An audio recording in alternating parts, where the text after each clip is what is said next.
Mesdames, Messieurs, bonsoir. Le sommaire de ce journal. L'émergence des villes passe par la modernisation d'infrastructures qui permettent à l'économie de prospérer. Les Béninois rêvent d'avoir des villes modernes à l'image des grandes villes de l'Hexagone. Comment y parvenir? On en parle. La gestion des ressources humaines n'est souvent pas chose aisée. La performance du personnel dépend souvent de la qualité du chef d'entreprise.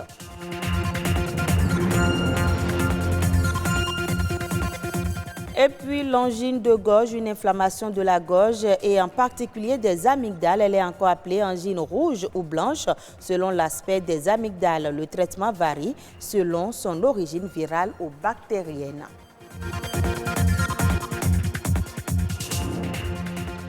Les Béninois rêvent de voir les villes du Bénin telles que Cotonou, Parakou, Porto Novo ou encore Natitengu à l'image des grandes villes du monde. Ils n'hésitent pas surtout à comparer les villes du Bénin, notamment la capitale économique, aux grandes métropoles. Selon les spécialistes, c'est une comparaison qui n'a pas sa raison d'être si l'on se réfère à l'origine de ces villes. Est-il alors possible de moderniser les villes béninoises?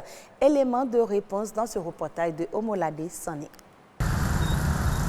Nombreux sont les Béninois qui rêvent sans doute de voir Cotonou à l'image des grandes métropoles comme Londres en Angleterre ou Venise en Italie.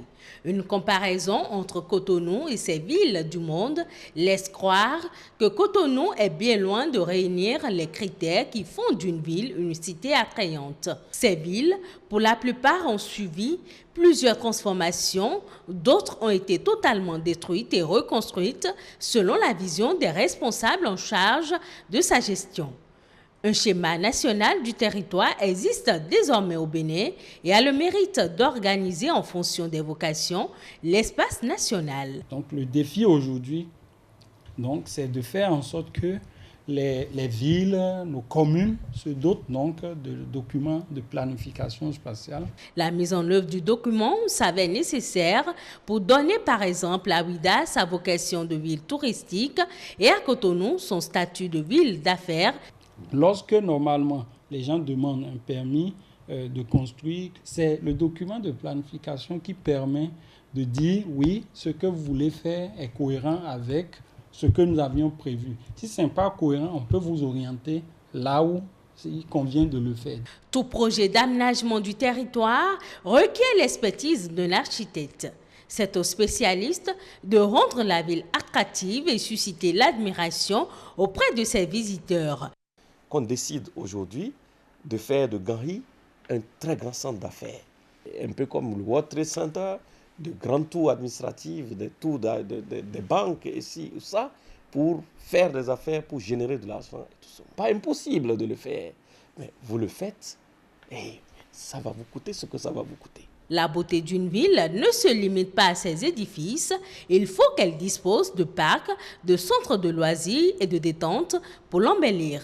Parce que si nous libérons les marécages, nous aurons réglé plusieurs problèmes en même temps. D'abord, nous pourrons disposer d'espace pour donner une bouffée d'oxygène à notre ville Cotonou en aménageant des espaces boisés, des parcs. Et deuxièmement, nous pourrons assainir notre ville. En dehors des places publiques, les quartiers et la qualité architecturale des bâtiments qui s'y trouvent donnent aussi à la ville son caractère atypique.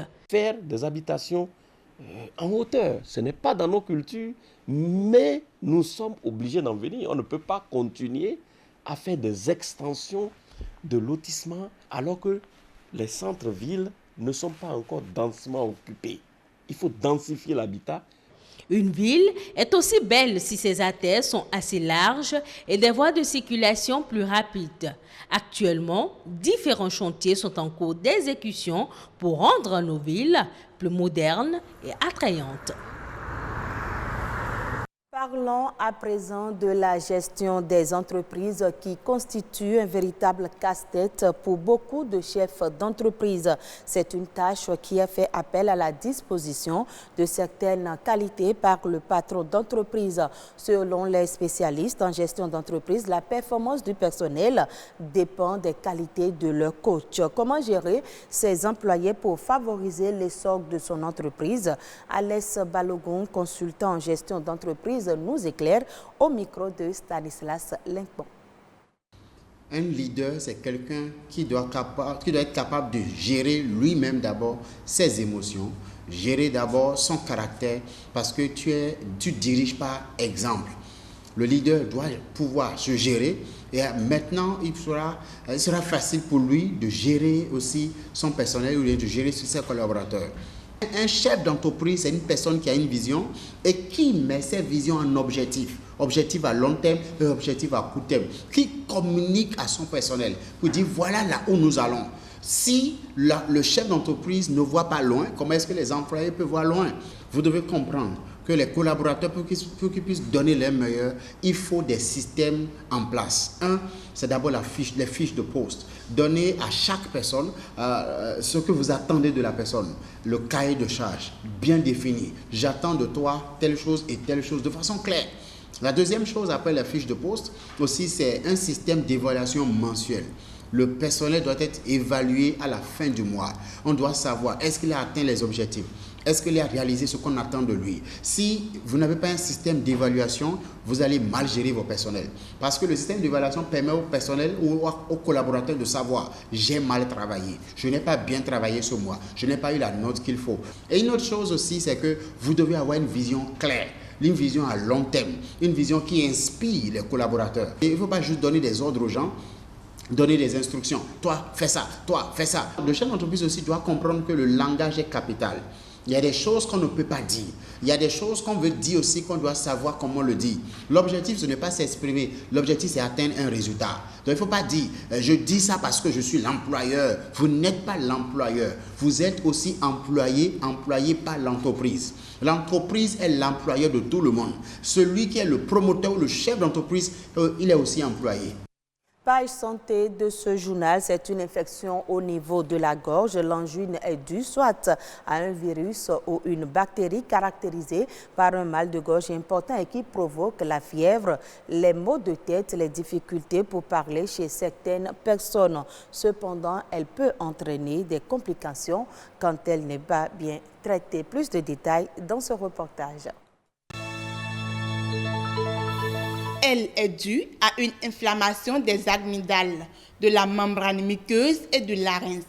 Résultat, mal de gorge et difficulté d'avaler. L'angine, puisque c'est d'elle qu'il s'agit, est une infection dont souffrent bon nombre de personnes qui ignorent parfois l'origine, mais connaissent les manifestations. C'est une maladie qui attaque la gorge souvent et on a du mal à avaler du salive. L'angine, c'est une maladie qui crée des douleurs au niveau de la gorge. Dans 50 à 90% des cas, les angines sont souvent dues à des virus, mais elles peuvent être également d'origine bactérienne. Il peut y avoir par exemple des gens qui ont des problèmes d'allergie. Il y a des gens qui sont susceptibles à certaines choses. Il y a des gens par exemple qui sont susceptibles peut-être à l'arachide, le sucre. Mais ce n'est pas forcément le sucre en lui-même, ça peut être un additif qui est ajouté au sucre qui crée une certaine allergie. Il y a des gens qui prennent certains jus de fruits et ça leur crée comme une angine, ils ont mal à la gorge. Une mauvaise hygiène bucco-dentaire constitue également un facteur qui favorise la contraction de l'angine. Et pour soulager la douleur, diverses recettes sont utilisées à tort et à travers par les malades. Des recettes qui entraînent des complications aux conséquences douloureuses. Face à cet état de choses, le spécialiste propose. La plupart des angines sont d'abord des angines virales. Donc au départ, ce n'est pas forcément nécessaire d'utiliser un antibiotique au départ.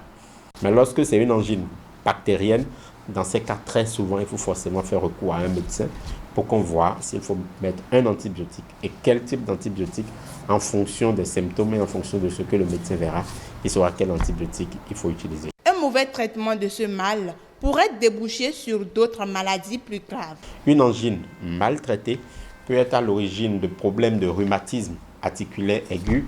Une angine mal traitée peut être à l'origine après de problèmes cardiaques, de problèmes articulaires. Il faut savoir que les amygdales sont une porte ouverte.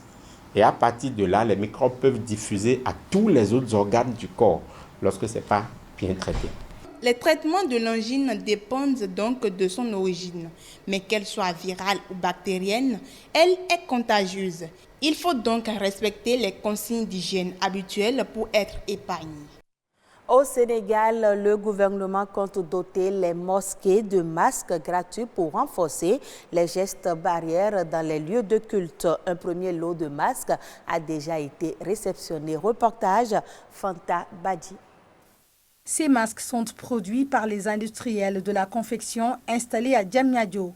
Ce premier lot de 500 000 masques est destiné aux lieux de culte réouverts suite à l'assouplissement de l'état d'urgence.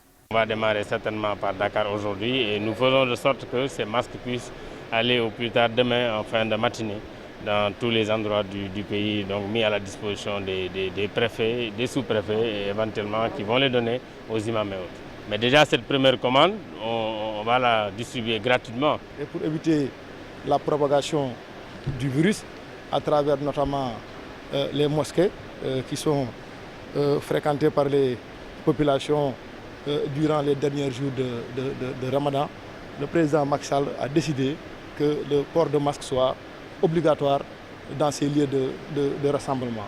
10 millions de masques seront distribués à la population. Le ministère de l'Industrie est chargé de réaliser cette commande de l'État. Et fidèle à sa ligne de défense et de protection des populations, surtout dans le contexte du Covid-19, son Excellence le président Macky Sall nous a instruit de distribuer gratuitement ces masques barrières dans les lieux de culte. C'est dans ce cadre que j'ai le plaisir de remettre au ministre de l'Intérieur, qui est le ministre du culte, un premier lot de 500 000 masques destinés aux lieux de culte. Toutes les autres mesures pour freiner la propagation sont également maintenues. Nous avons discuté avec donc les imams, avec les khalifs, nous avons discuté avec les associations. Ce que nous avons retenu, premièrement, c'est que tous ceux qui rentrent dans les mosquées doivent avoir des masques. Ça, c'est d'abord la première chose. La deuxième chose, nous avons également demandé que dans les mosquées, que les gens viennent avec leur tapis de prière et rentrent avec leur tapis de prière à la fin de la prière. Nous avons également demandé que le nombre soit limité à l'intérieur, plus maintenant les autres mesures, notamment le lavage des mains à l'entrée. Avant la remise symbolique des masques, une visite guidée éclaire au niveau des usines de confection pour constater les conditions de production. 20 000 masques jour, c'est la capacité de ces entreprises qui comptent faire des heures supplémentaires pour une production plus importante. Depuis que le ministre de l'Intérieur a rendu obligatoire le port généralisé de masques, la production locale s'est développée avec notamment la contribution des régions pour atteindre le quota fixé. Ces masques produits au niveau de cette plateforme de Diamniadio répondent aux normes en vigueur et il y en a pour toutes les tailles. Au Libéria, le premier producteur d'huile de palme a réduit de 10% son effectif dans le pays. Cette coupe dans les effectifs est le résultat de la mauvaise conjoncture économique liée à la pandémie mondiale du coronavirus. En effet, sous l'effet du ralentissement de la demande mondiale, les coûts de l'huile de palme brute ont fortement plongé, atteignant leur plus bas niveau depuis 10 mois. La réduction de la masse salariale reste un moindre mal comparativement à l'option de la cessation totale des activités dans le pays et aurait pu être plus importante sans des négociations avec le gouvernement. Et ce sera tout pour ce journal. Merci de l'avoir suivi. Très bonne suite de nos programmes.